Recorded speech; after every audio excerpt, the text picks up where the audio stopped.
Hello, everyone. Happy Monday. I give you all the luck and blessings for the week. I hope that it really turns out great. So, let's give us the heads up and really look into the energies that are coming in for us and what we can do to make the most out of everything and get ourselves ahead, right? That'll be really awesome. Definitely check out my Cyber Monday deal because it's only for Cyber Monday. You'll see the deal again, but it won't be at that price. And if you guys are still looking for holiday gifts, definitely gift cards will also gift you back because you get a free one-on-one session with every gift card purchase. And I just have some really, really awesome items for sale as well. So go ahead and ground yourself, connect to your higher self and your guide team, ask for the messages that you most need at this time, and just remember that it's a collective reading, so use your discernment.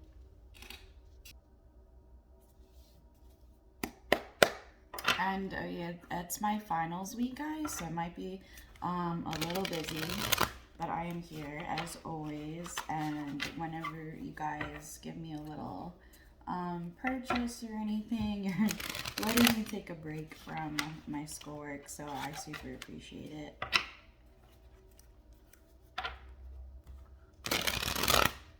We have the solar eclipse on, I believe it's either Friday or Saturday. I have to double check. I'm going to be doing that reading soon. So what is the overall energy of the week, please?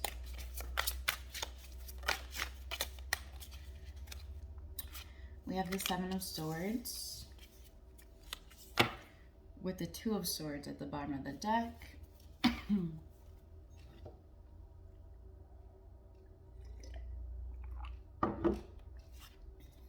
That's not very exciting.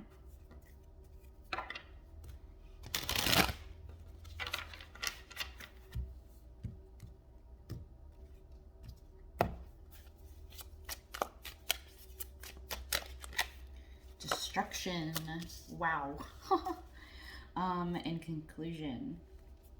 All right, so I was feeling that too when I was looking at the card, and I was like, oh my goodness, that is not exciting.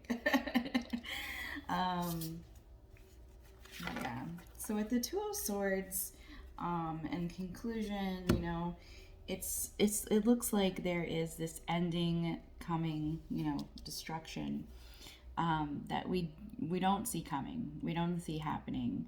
And this can be internal as well. Like, I don't want to get you scared of something that might not even happen. Again, remember, this is a collective reading, so it's only if it resonates. It doesn't even have to be something that goes on crazy in your perceived experience. It could be something internal, something that's been going on in your head or your heart, or just like this internal debate. But I am seeing things happening tangibly in the physical, especially with work relationships and third party situations.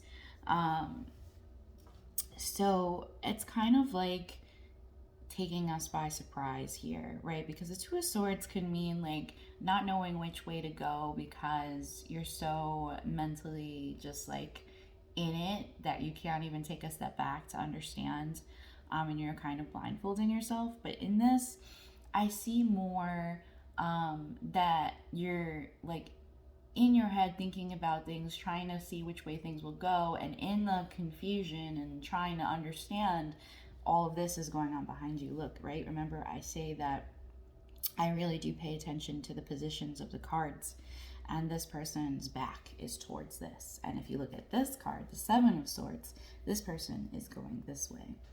So I feel like even this shadiness is on its way out, right? It's being destroyed. It's coming to a conclusion. I think that like when this shadiness comes to light, and look, we have that full moon again over here.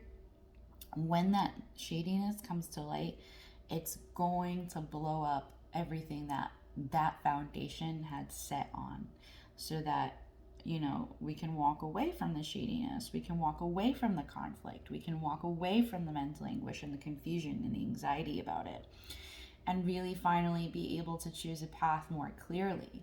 Because I feel like there was some confusion now, and this like takes itself out of the picture. Like, it helps you see, make a more informed decision, you know?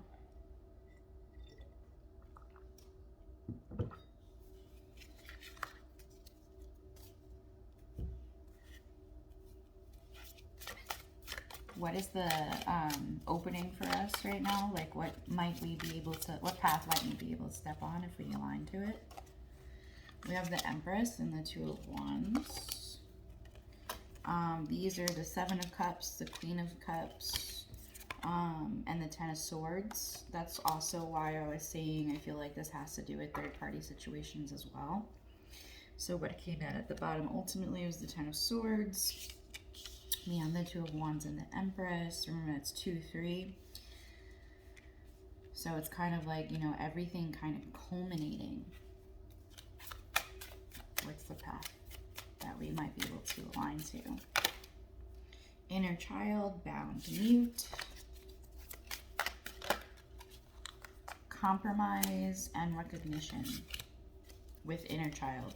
So if you want to do some inner child work, if you want to do some present life regression, we can do that with a hypnotherapy session or a one-on-one.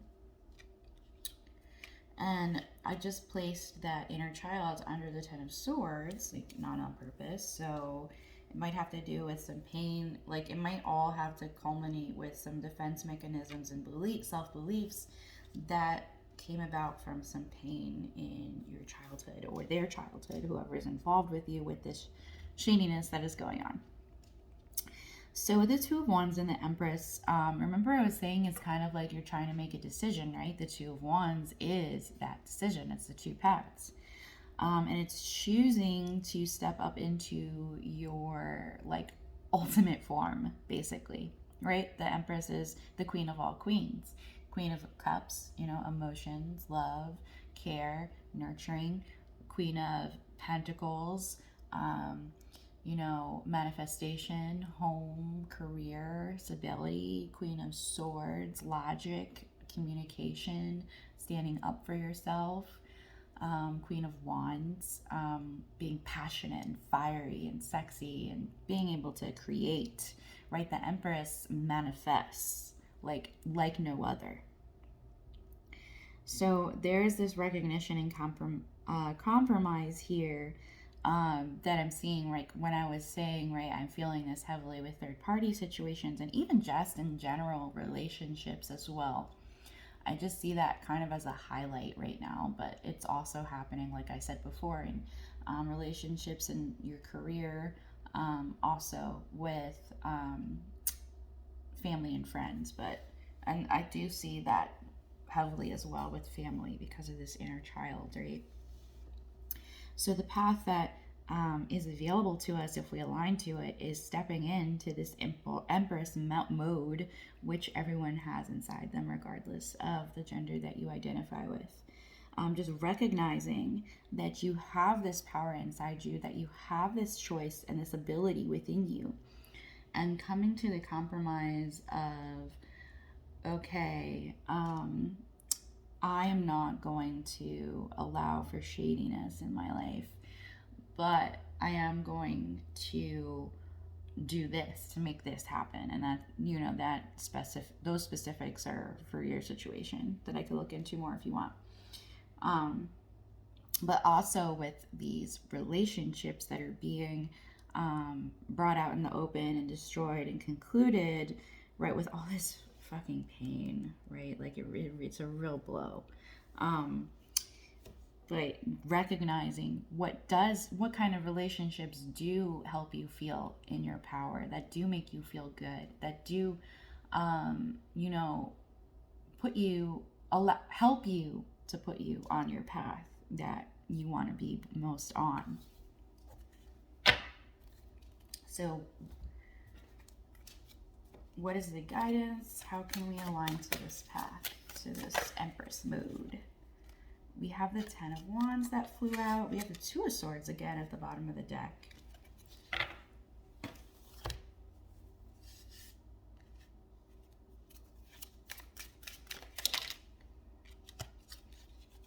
Divine timing and surrender. Right, so we're told divine timing all of the time, and that can be a little frustrating, right? We don't, and karmic partner, what was I saying? Third-party situations, right? So we hear divine timing all the time, and we hear surrender all the time, and it can be really aggravating because we don't want to have to wait. We're like here doing our work, right? But aligning with divine timing, right, is timeline hopping, right? So when I say I do timeline work, I do all timelines, right? I do the present, past, I do ancestral lines, I do past lives, but I also do the present and the future, right? And aligning to that divine timing is like